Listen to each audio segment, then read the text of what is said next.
Few stories capture the bravery and sacrifices made in World War II like the one of those on board the Krait. The fishing boat was used to ambush the Japanese fleet in Singapore harbour in one of the most audacious feats of the campaign.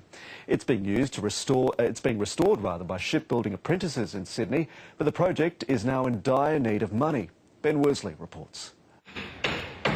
For a couple of guys from TAFE, this is quite the assignment. The rickety old fishing boat they're restoring is a remarkable piece of history. It's really special, honestly. I didn't know too much about the story, but once I read into it, it made me really excited and proud to work on it. Yeah, and to understand what went on the boat is really cool to see that this is where they stood. And it's still hard to believe that this boat that's sitting here is what they actually used.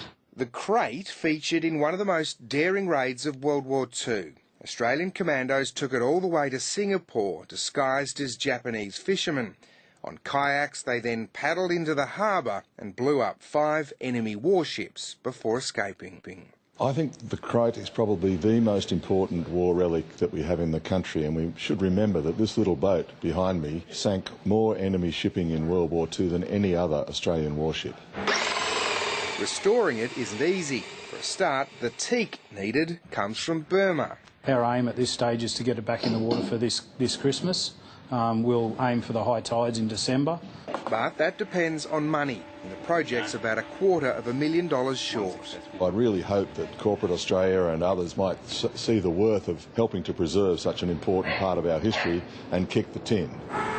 If that happens, Krait will make its way back to the National Maritime Museum. Ben Worsley, ABC News.